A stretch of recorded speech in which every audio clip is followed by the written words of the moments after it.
New introduction here. I want to get everybody's attention for what I feel will be a lucrative opportunity. It's the first ever NYSE marijuana IPO. We're making history here, and I feel this is just the first stepping stone in what is going to be the start of many IPOs on both the NASDAQ and the NYSE. I feel we're going to have a marijuana sector and marijuana ETFs in the future, and this is just step number one. If you are familiar with the industry, that's all I have to say. I know you're interested already. If this is new to you, this is going to be, in my opinion, the greatest financial opportunity in our lifetimes. This has never happened before. We have an established tens of billions dollar industry that the floodgates are going to open. It's becoming more and more legitimate legally, and this is just step number one. So Innovative Industrial Properties is the company. The ticker is IIPR. It is a real estate REIT that invests in medical marijuana facilities. And for this IPO, we have a new website, www.mjipo.com. I put together an hour of research video going through the filings, researching the company and the executives, and establishing a game plan, looking at some other IPOs and how they have traded. We're going to have a chat room with live Q&A during that day, Tuesday, November 22nd. And we'll also have the live webcam where I'll be showing our charts, going over, pointing out key support and resistance levels, looking at the volume that's coming in. I'm really looking forward to this opportunity. I hope you will join us. Thanks for tuning in. Let's get into the charts.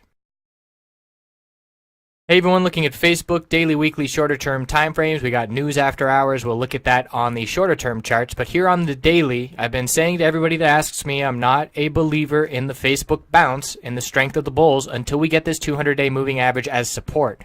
It was support on the two dump days last week.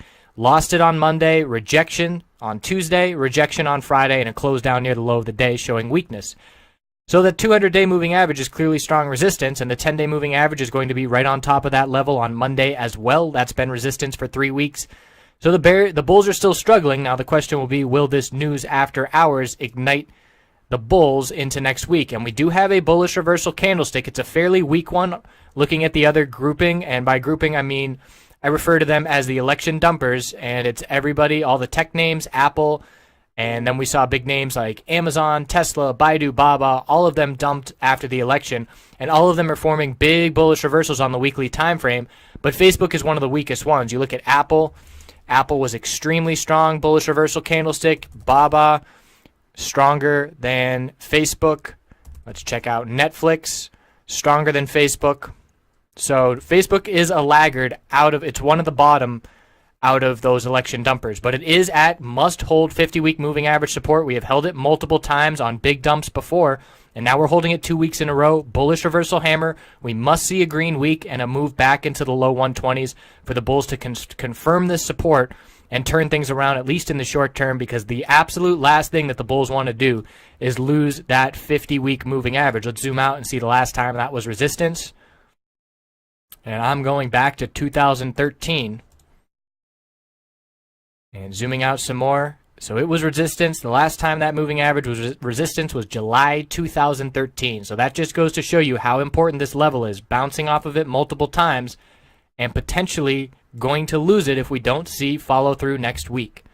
So let's look at the 5-minute chart. We were all over the place. Pre-market, bulls were very strong. Look at that run up and then a dump right out of the gate. Pulling back hard, that's the reaction to the rejection from the 200-day moving average resistance. So we bounced, rejected from the 100-period 5-minute resistance, and closed very weak. And then the news comes out, huge bull move to the upside, lower high set, and then reached a bit of an equilibrium around 118 into the end of after hours. So we have a couple resistance levels to watch on Monday from after hours.